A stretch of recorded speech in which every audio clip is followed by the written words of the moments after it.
जो ये दावे कर रहे हैं उनको एक बार के लिए मैं 2010 भी याद दिलाना चाहता हूँ।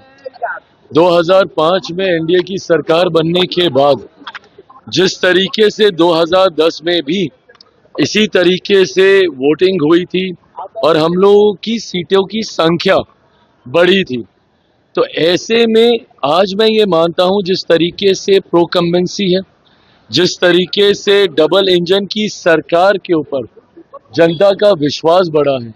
पिछले एक साल से मेरे प्रधानमंत्री जी ने जो निरंतरता में बिहार आकर बिहार और बिहारियों के लिए योजनाओं को समर्पित करने का काम किया, इसने विश्वास बढ़ाया है हमारी डबल इंजन की सरकार के ऊपर। और मैं ये मानता हूं कि ये जो मत प्रतिशत बढ़ा है ये उसी विश्वास की वजह से बढ़ा है। और बहरहाल अब ज्यादा दिन बचे नहीं है, 14 तारीख को तो परिणाम आ ही जाएंगे। बट जो फीडबैक हम लोग के पास आ रहा है, जितने सर्वेस, जितने रुझान हम लोग के पास आए हैं, इस बात में हम लोग को कतई कोई संदेह नहीं है कि आउट ऑफ 121 सीट्स हम लोग 100 सीटें, 100 के आसपास की सीटें हम लोग बहुत आराम से जीत रहे हैं। मैं खुद अगर अपनी सीटों की बात करूं, 14 सीटों पर हम लोग चुनाव लड़ रहे थे, मैं मरोड़ा को भी उसमें जोड़ रहा हूं जिसमें निर्दलीय प्रत्याशी को एनडीए ने अपना समर्थन दिया। अगर मैं उनकी भी मैं बात करूं तो 14 की 14 सीटों पर कल रात भर तक हम लोग फीडबैक ले रहे थे। 14 की 14 सीटें पॉजिटिव हैं और मैं मान रहा हूं कि ये सीटें भी हम लोग जीत रहे हैं। आज तेजस्वी यादव ने विजय सिन्हा का वीडियो ट्वीट करके कहा है, उन्होंने कहा है कि 14 नवंबर को टिकट निकलने वाला है।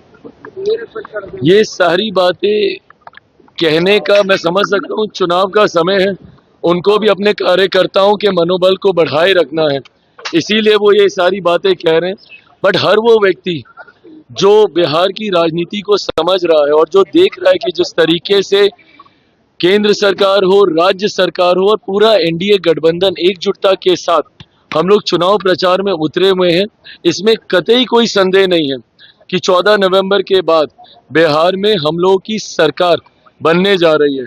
और जिन लोगों को वापस से ईवीएम का जिन निकलते हुए समझ में आया, तो ये तो वही लोग हैं ना जो अभी तक ईवीएम को गाली दे रहे थे।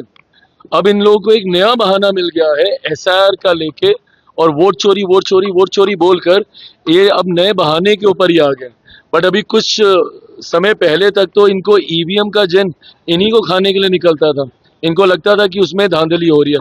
बहरहाल ईवीएम से जिन निकलेगा जरूर 14 तारीख को, बट वो एनडीए की मजबूत सरकार बनाने के लिए निकलेगा।